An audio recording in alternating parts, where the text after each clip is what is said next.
Hi, today I want to talk about the expectancy violations theory. The expectancy violations theory is a communication theory that was developed by Judy Burgoon in the early 1970s, and it stems from the uncertainty reduction theory. This theory originally studied nonverbal communication, however, later this evolved to also touch on the verbal aspects of communication.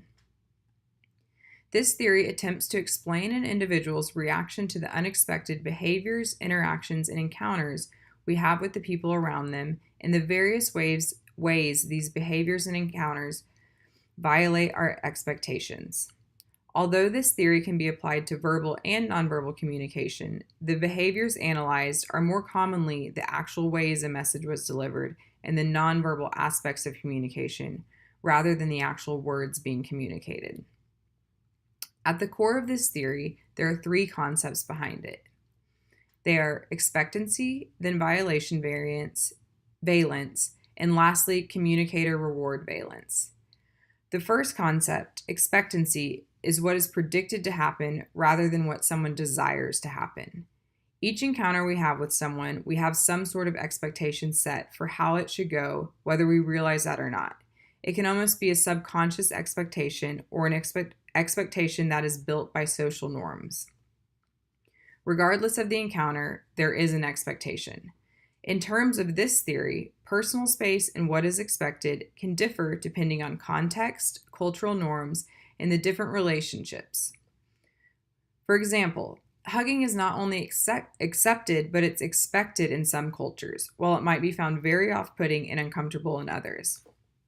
Another example of this is just looking at the different norms within the different states and regions of the United States. Texans are often very open and friendly, love to hug, and have never met a stranger. While this might seem very odd and strange to someone from the East Coast and could potentially make them very uncomfortable. An example of expectancy within a relationship could be found between a mother and her child. There's a certain level of closeness, affection, and comfortability that is expected to have within this relationship.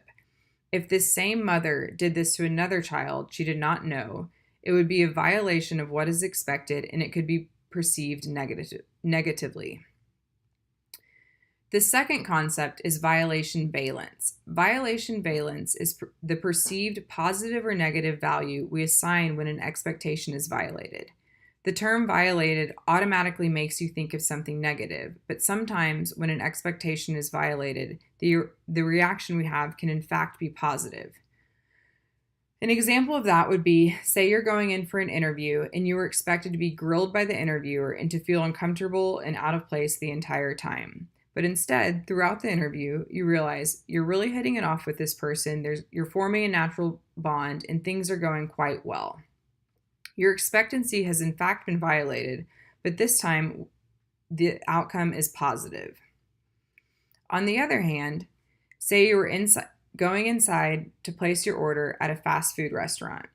When you go to the counter, you expect the person to ask you what you want in a polite, calm tone, but instead, say they ask you the exact same thing but in a very loud voice and get extremely close to your face.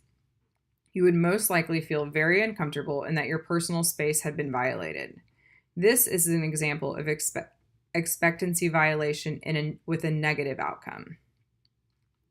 The last concept is the communicator reward balance. This is the sum of positive and negative attributes that were brought to the encounter, as well as the potential to reward or punish in the future. This is essentially the evaluation you make towards the person who committed the violation. Whether the violation was positive or negative, the person on the receiving end is going to assign some sort of value to that interaction, and either outcome has some sort of effect on the future encounters with this person. Some people will want to completely avoid it, some will want to punish it, while others will want to reward it. To sum up this concept within the expectancy violations theory, one could basically say every action has a reaction. As with every theory, this theory included has critiques and criticisms. One criticism is that because the word violation is in it, more often than not, this is applied with negative interactions and used to analyze and interpret the negative side of communication. It is sort of forgotten and left out when there is a positive communication or positive violation of expectancy, which happens almost nearly as often as negative violations. On the other hand, a positive critique of this theory is that it is very important because it can allow us to link behavior and cognitions and, in a way, learn the appropriate boundaries within relationships and interactions. This theory shows us how our behaviors can win favor or approval of people in certain situations, or how our behaviors can be detrimental towards relationships in certain situations. In a sense, this theory tells us what to do in terms of personal space and what not to do.